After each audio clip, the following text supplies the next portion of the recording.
부부 사이의 신뢰가 무너졌다고 해서 누군가의 목숨까지 빼앗을 수 있는 것은 아닙니다.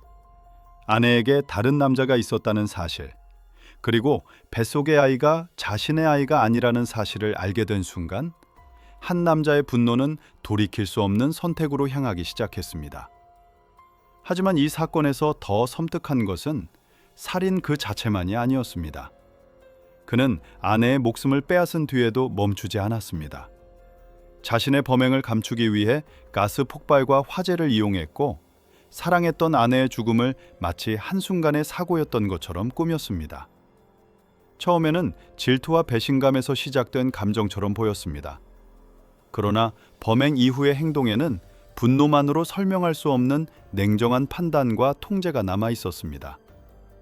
그렇다면 그날 밤 그를 움직인 것은 정말 순간적인 분노였을까요? 아니면 질투라는 감정 뒤에 숨겨진 치밀한 살이었을까요?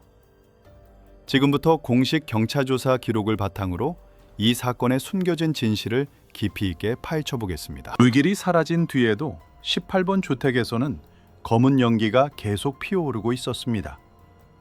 지붕은 일부가 무너져 있었고 불에 탄 목재와 깨진 기와가 바닥 곳곳에 뒤엉켜 있었습니다. 한밤중 마을을 깨운 폭발음은 이미 사라졌지만 집안에는 아직 열기가 남아 있었습니다. 소방대가 잔불을 정리하는 동안 현장 주변에는 주민들이 접근하지 못하도록 통제선이 설치됐습니다. 당시까지 누구도 이 화재가 단순한 가스 폭발이 아니라고 단정할 수 없었습니다. 가장 심하게 훼손된 곳은 집 안쪽의 주방이었습니다. 가스통은 심하게 변형돼 있었고 연결 부위와 주변 바닥에는 폭발의 흔적으로 보이는 흔적들이 남아 있었습니다. 겉으로만 본다면 오래된 주택에서 가스가 새어나왔고 어떤 불씨가 이를 폭발시킨 사고로 설명할 수 있는 현장이었습니다. 경찰 역시 처음부터 살인 사건을 전제로 접근하지는 않았습니다. 그러나 주방 안쪽에서 사람의 시신이 발견되면서 상황은 달라지기 시작했습니다. 시신은 무너진 목재와 깨진 기와 아래에서 발견됐습니다. 심하게 훼손된 상태였기 때문에 현장에서 곧바로 신원을 확인하는 것은 불가능했습니다. 경찰이 주목한 것은 시신의 상태만이 아니었습니다. 시신은 주방 바닥에 등을 대고 누워 있었고 팔다리는 비교적 자연스럽게 놓여 있었습니다. 주변이 폭발로 크게 훼손된 것과 비교하면 이상할 정도로 자세가 흐트러져 있지 않았습니다. 물론 이것만으로 타살이라고 판단할 수는 없었습니다. 폭발의 순간 사람이 어떤 자세였는지를 시신의 모습만으로 정확하게 재구성하는 것은 쉽지 않았기 때문입니다. 하지만 한 가지 의문은 남았습니다. 가스가 폭발한 바로 그 공간에 사람이 있었다면 폭발과 화재가 시작되는 순간까지 정말 아무런 반응도 하지 않았던 것일까 하는 의문이었습니다. 경찰은 곧 시신 주변과 주방 전체를 다시 살펴보기 시작했습니다. 가스통과 연결 부위, 바닥에 남은 흔적, 불에 탄 물건 하나하나가 기록됐습니다. 그리고 시신은 법의학적 검사를 위해 옮겨질 준비를 하고 있었습니다. 당시 수사관들이 알고 있던 사실은 단순했습니다. 한 여성이 불에 탄 집 안에서 숨진 채 발견됐다는 것뿐이었습니다. 그러나 이 사건의 진짜 의문은 화재가 어떻게 시작됐느냐에 있지 않았습니다. 그보다 먼저 확인해야 할 것이 있었습니다. 이 여자는 정말 화재가 발생하는 순간까지 살아 있었던 것일까요? 그 답을 찾는 순간 18번 주택에서 벌어진 사건의 성격은 완전히 달라질 수 있었습니다. 사건이 발생하기 전까지 융자촌 18번 주택은 특별히 눈에 띄는 곳이 아니었습니다. 그곳에서 생활하던 류잉즈영 역시 마을 사람들에게 평범한 젊은 여성으로 기억되고 있었습니다. 농사를 짓던 가족 아래에서 성장한 류잉즈영은 일찍 학교를 그만둔 뒤 재봉 기술을 배웠고 이후 봉제 공장에서 일했습니다. 주변 사람들은 그녀를 성실하고 조용한 사람으로 기억했습니다. 특별한 갈등을 일으키거나 주변 사람들과 심하게 다투는 사람도 아니었습니다. 적어도 화재가 발생하기 전까지 그녀의 일상에서 누군가가 목숨을 빼앗을 만한 위험이 있다는 사실을 알아차린 사람은 없었습니다. 류잉지영은 허종빈과 결혼한 뒤 융자촌에서 생활했습니다. 허종빈은 건설 현장에서 일하는 기술자였고 업무 특성상 집을 자주 비웠습니다. 두 사람의 생활은 항상 함께하는 형태가 아니었습니다. 허종빈이 장기간 집을 비우는 동안 류잉지영은 혼자 집을 지키는 경우가 많았습니다. 그러나 가족이나 이웃이 보기에는 그건 역시 특별한 문제가 아니었습니다. 외부에서 바라본 두 사람의 결혼 생활에는 당장 경찰에 신고해야 할 정도의 이상 징후가 드러나지 않았습니다. 류잉지영에게는 가족에게도 말하지 않은 일이 있었습니다. 그녀는 임신 사실을 주변에 알리지 않은 채 생활하고 있었습니다. 당시 가족들은 그녀가 임신했다는 사실을 알지 못했습니다. 사건이 발생한 뒤 법의학적 검사를 통해서야 이 사실이 확인됐습니다. 그리고 조사 결과 태아의 생물학적 아버지가 남편 허종빈이 아니라 과거 연인이었던 쯔영찌엔꼴이라는 사실까지 드러났습니다. 하지만 화재가 발생하기 전까지 이 관계는 마을 사람들에게 공개된 사실이 아니었습니다. 류잉지원과 쯔영찌엔꼴은 과거 연인 관계였습니다. 두 사람은 한때 헤어졌지만 이후 다시 연락을 주고받았습니다. 쯔영찌엔꼴은 이미 다른 가정을 꾸린 상태였고 두 사람의 관계는 외부에 드러나지 않는 방식으로 이어지고 있었습니다. 사건이 발생한 날 두 사람이 함께 병원을 찾아 임신 검사를 받았다는 사실 역시 나중에 수사 과정에서 확인됐습니다. 그러나 당시에는 누구도 그 만남이 불과 몇 시간 뒤 발생할 비극과 연결되어 있을 것이라고 예상하지 못했습니다. 더 이상한 점은 따로 있었습니다. 사건 전날 밤 허종빈은 류잉지영과 영상통화를 했습니다. 류잉지영은 피곤하다는 이유로 통화를 일찍 끝냈습니다. 그 순간까지도 대화에는 특별한 이상이 드러나지 않았습니다. 평범한 두부 사이의 짧은 통화처럼 보였습니다. 그러나 다음날 새벽 허종빈의 행동은 평소와 달랐습니다. 그는 오전 4시 36분 현장을 떠났고 이후 그의 이동 경로는 사건이 발생한 융자촌과 연결되기 시작했습니다. 그때까지 가족과 주변 사람들이 알고 있던 류잉지영의 모습과 실제 상황 사이에는 커다란 차이가 있었습니다. 평범한 결혼 생활처럼 보였던 관계 안에는 이미 오래된 인연과 숨겨진 임신이라는 두 가지 사실이 존재하고 있었습니다.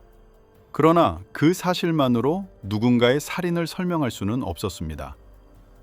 당시 수사관들이 확인해야 했던 것은 단순한 불륜 관계가 아니었습니다. 누가 이 비밀을 알고 있었으며 그 비밀이 누구에게 가장 큰 의미를 갖고 있었는가? 그 질문에 대한 답은 아직 나오지 않았습니다. 그리고 경찰이 그 답을 찾기 시작하면서 평범해 보였던 한 가정의 마지막 하루가 전혀 다른 모습으로 다시 드러나기 시작했습니다. 화재 현장에서 발견된 시신이 단순한 화재 사망자가 아닐 가능성이 제기되면서 수사의 방향은 달라지기 시작했습니다. 그러나 범인이 누구인지는 여전히 알 수 없었습니다. 경찰이 가장 먼저 확인해야 했던 것은 시신의 신원이었고 동시에 화재가 발생하기 전 피해자에게 무슨 일이 있었는지를 추적하는 일이었습니다. 현장은 불에 의해 크게 훼손되어 있었기 때문에 사건의 시작점을 찾는 일부터 쉽지 않았습니다. 법의학적 검사가 진행되면서 첫 번째 중요한 사실이 확인됐습니다.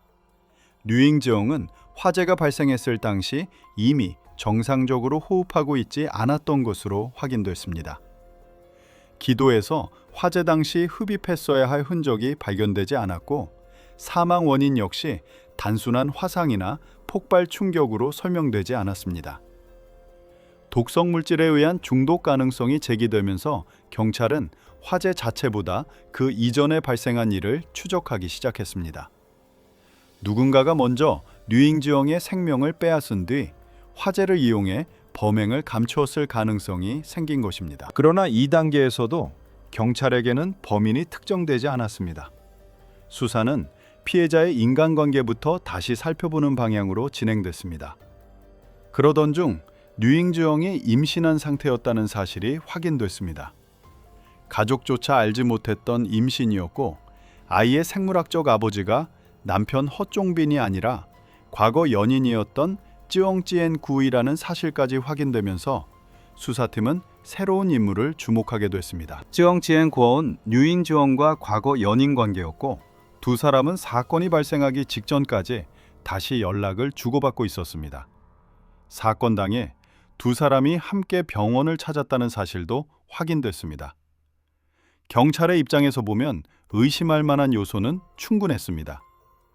피해자와의 관계가 있었고 임신 사실을 알고 있었으며 태아의 생물학적 아버지라는 사실까지 확인됐기 때문입니다. 수사팀은 쯔엉지엔고어의 행적을 집중적으로 확인하기 시작했습니다. 하지만 수사는 예상과 다른 방향으로 움직였습니다. 쯔엉지엔굴이 사건 현장에 있었다는 직접적인 증거는 발견되지 않았습니다. 그의 이동 경로와 주변인의 진술, CCTV 자료를 대조한 결과 살인과 연결되는 시간대에 현장에 있었다고 보기 어려운 정황들이 확인됐습니다. 수사관들은 의심만으로 그를 범인으로 판단할 수 없었습니다. 결국 쯔엉지엔구에 대한 의심은 점차 약해졌고 경찰은 다시 다른 가능성을 찾아야 했습니다. 그때 수사선상에 남은 사람 가운데 가장 가까운 위치에 있었던 인물이 있었습니다. 피해자의 남편 허종빈이었습니다. 허종빈은 사건 당시 자신이 현장과 상당히 떨어진 곳에 있었으며 아내가 사고를 당했다는 연락을 받은 뒤에야 돌아왔다고 진술했습니다. 처음에는 그의 설명이 완전히 배제할 수 없는 이야기처럼 보였습니다. 그러나 경찰이 그의 행적을 시간대별로 다시 확인하면서 작은 문제가 하나씩 나타나기 시작했습니다. 허종빈은 사건 전날 밤까지 류인지영과 연락하고 있었습니다. 그리고 다음날 오전 4시 36분 그가 머물던 건설 현장을 떠나는 모습이 CCTV에 포착됐습니다. 문제는 그가 설명한 일정과 실제 이동 기록이 일치하지 않는다는 것이었습니다. 그는 병원에 가기 위해 현장을 떠났다고 설명했지만 관련된 진료 기록은 확인되지 않았습니다.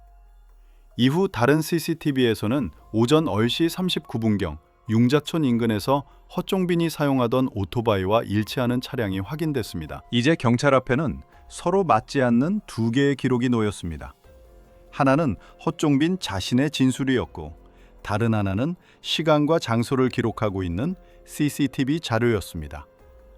두 기록 가운데 어느 것이 사실인지를 확인하기 위해 경찰은 그의 이동 경로를 처음부터 다시 추적했습니다. 단순히 한 장소를 방문했는지가 아니라 그날 새벽부터 사건이 발생한 시점까지의 모든 움직임을 연결해야 했습니다. 범죄 심리학적 관점에서 보면 수사에서 가장 위험한 순간은 의심스러운 사람을 너무 빨리 범인으로 확정하는 때입니다. 그래서 경찰은 허종빈에게도 같은 원칙을 적용해야 했습니다. 그의 아내가 살해됐다는 사실과 그의 진술에 모순이 있다는 사실은 서로 다른 문제였습니다. 필요한 것은 감정이나 추측이 아니라 두 사실을 연결할 수 있는 객관적인 증거였습니다. 그리고 그 증거는 이미 사건 현장과 허종빈의 이동 경로 곳곳에 남아 있었습니다. 화재가 발생하기 전 피해자가 무엇을 겪었는지, 허종빈이 실제로 어디에 있었는지, 그리고 누가 화재를 일으킬 수 있었는지를 하나의 시간표 위에 겹쳐놓는 순간, 지금까지 별개로 보였던 여러 의문이 하나의 방향을 가리키기 시작했습니다. 하지만 그것만으로는 부족했습니다. 경찰이 다음 단계에서 확인해야 할 것은 단순한 이동 경로가 아니었습니다. 이미 사망한 류인지영의 시신이 왜 가스가 폭발한 주방에서 발견됐는지, 그리고 그 화재가 정말 사고였는지를 증명할 결정적인 흔적이 필요했습니다. 법의학 검사가 시작되면서 화재 현장에서 보였던 여러 장면의 의미가 달라지기 시작했습니다. 처음에는 불에 심하게 훼손된 시신이라는 사실 자체가 가장 중요한 문제처럼 보였습니다. 그러나 법의학팀이 확인해야 했던 것은 시신이 얼마나 심하게 타버렸는지가 아니라 불이 시작됐을 때 피해자가 살아있었는지 여부였습니다. 이 판단 하나가 사고와 살인을 구분하는 기준이 될 수 있었기 때문입니다. 검사 결과 류잉지영의 기도와 기관, 후두, 폐에서는 화재 당시 발생한 그을음이 확인되지 않았습니다. 사람이 살아있는 상태에서 연기를 들이마셨다면 호흡기를 통해 그을음이 들어갔을 가능성이 높지만 류잉지영의 경우에는 그런 흔적이 발견되지 않았습니다. 이는 단순히 불에 타서 사망한 경우와는 다른 결과였습니다.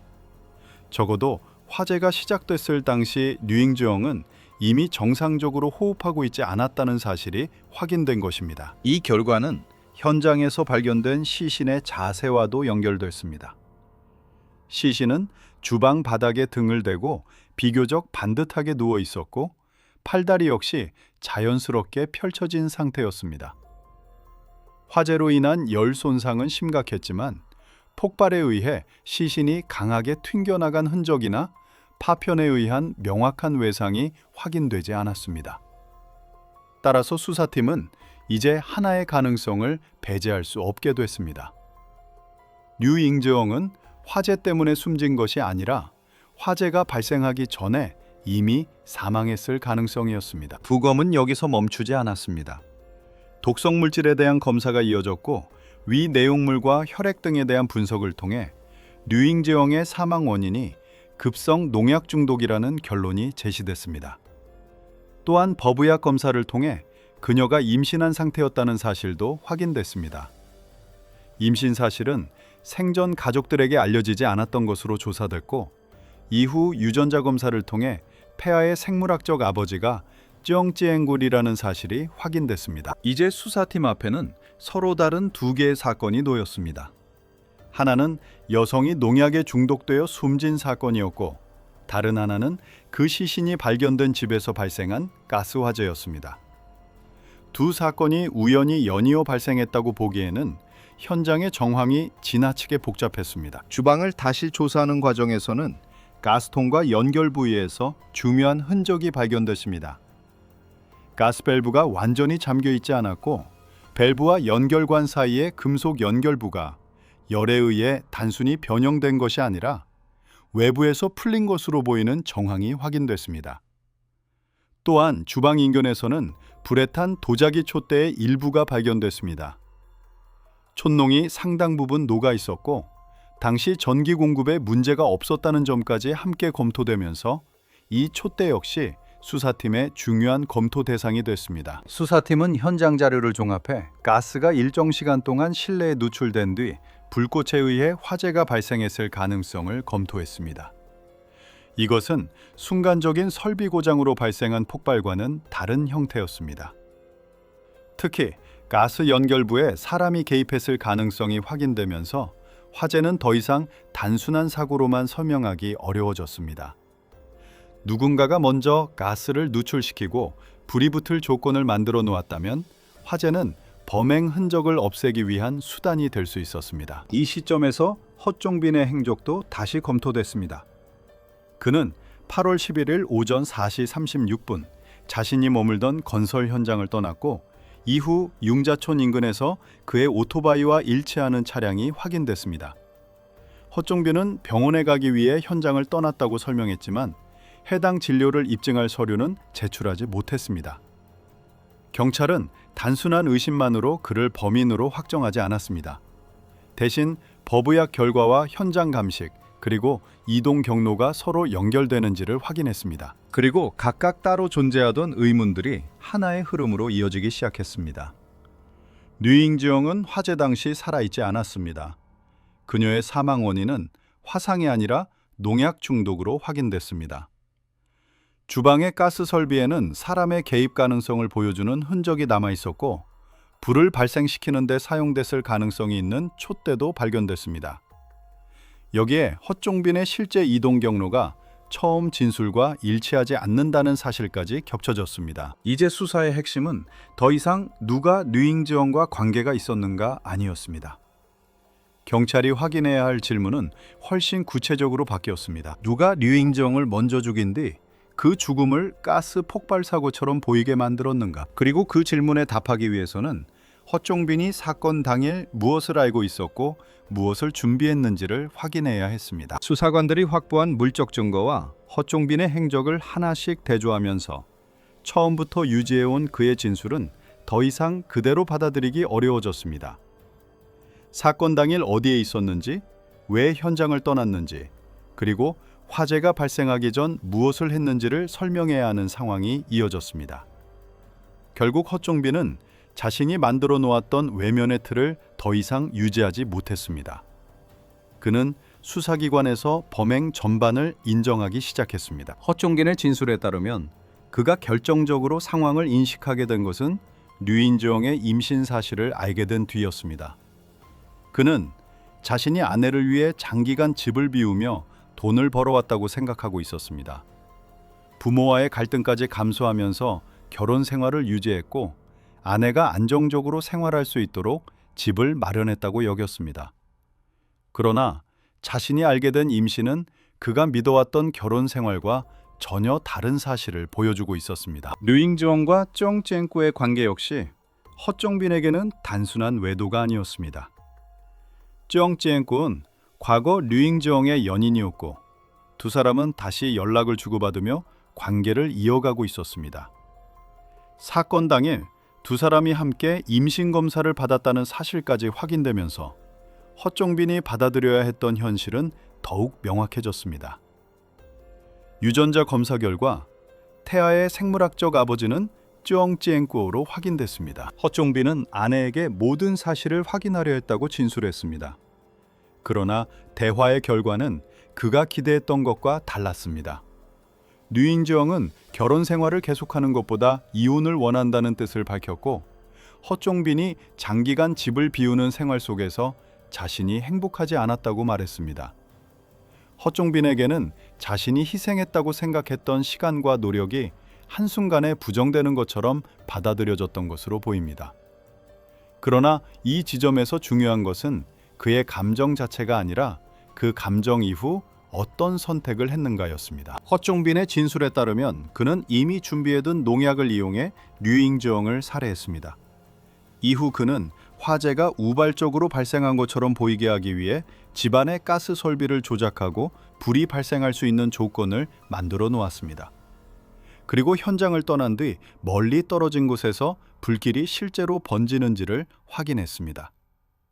화재가 발생한 것을 확인한 뒤에야 그곳을 떠났고 이후에는 아내를 잃은 남편처럼 행동했습니다. 이 대목에서 범행의 성격이 분명해집니다. 처음의 분노가 어떤 순간에 발생했는지는 개인적인 감정의 영역일 수 있습니다.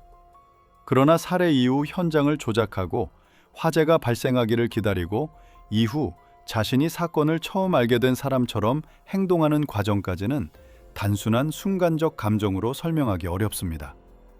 감정이 행동을 촉발했을 수는 있지만 그 이후에는 자신의 행위를 숨기기 위한 판단이 연속적으로 이루어졌습니다. 범죄 심리학적 관점에서 볼 때 이 차이는 중요합니다.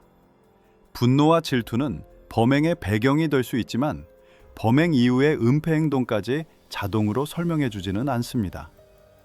허종빈의 경우 사건 이후에도 자신에게 불리한 사실을 감추기 위한 행동이 이어졌다는 점에서 단순한 충동적 폭력으로만 규정하기 어려운 특성이 나타납니다. 특히 그는 화재가 발생한 뒤 피해자의 남편으로서 슬픔을 표현했습니다. 주변 사람들에게는 갑작스럽게 아내와 태아를 잃은 사람처럼 보였습니다. 그러나 수사팀은 그 연기만을 보고 판단하지 않았습니다. 사건 전후의 이동 경로, 법의학적 결과, 현장에 남은 물적 증거와 그의 진술을 서로 대조했습니다. 그 과정에서 겉으로 보이는 슬픔과 실제 사건 이전의 행동 사이에는 설명하기 어려운 간격이 존재했습니다. 결국 허종빈은 자신의 범행을 인정했고 사건의 전체 구조가 드러났습니다. 류잉정은 화재로 사망한 것이 아니라 그보다 앞서 살해됐고 화재는 그 사망을 감추기 위한 수단으로 이용됐습니다. 허종빈의 동기는 아내의 외도와 임신, 그리고 태아가 자신의 친자가 아니라는 사실을 알게 된 뒤 발생한 질투와 깊은 배신감에서 비롯된 것으로 조사됐습니다. 하지만 이 사건에서 가장 무거운 사실은 범행의 순간만이 아니었습니다. 허종빈은 자신이 사랑했던 관계가 끝났다고 판단한 순간 상대방의 선택을 받아들이는 대신 그 관계 자체를 파괴하는 결정을 내렸습니다.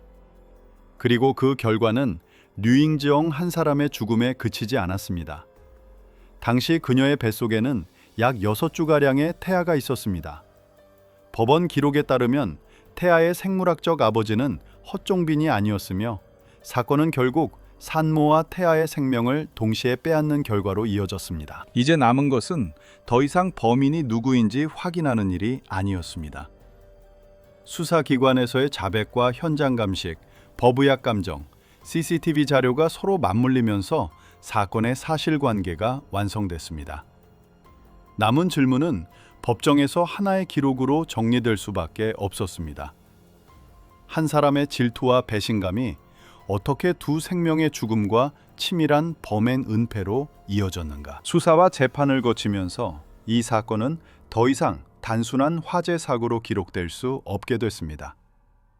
법의학 감정은 류인지영이 화재가 발생하기 전에 이미 사망했다는 사실을 밝혀냈고, 현장 감식과 CCTV 자료, 관련자들의 진술은 허종빈의 행적을 하나씩 확인하는 근거가 됐습니다. 처음에는 가스 폭발 사고처럼 보였던 사건은 결국 계획적인 살인과 범행 은폐를 목적으로 한 화재 사건으로 정리됐습니다. 재판 과정에서 허종빈의 범행 동기와 준비 과정도 확인됐습니다. 류잉지영이 임신한 사실, 태아의 생물학적 아버지가 자신이 아니라는 사실, 그리고 아내가 이혼을 원한다는 사실을 알게 된 뒤 허종빈은 돌이킬 수 없는 선택을 했습니다. 그러나 법원이 판단한 것은 그의 감정이 아니라 그 감정 이후 실제로 이루어진 행동이었습니다. 피해자를 살해하고 이후 가스와 불을 이용해 현장을 조작한 일련의 행위에 대해 형사 책임이 인정됐습니다. 허종빈에게는 사형이 선고됐으며 제공된 사건 기록에 따르면 2022년 10월 12일 형이 집행됐습니다.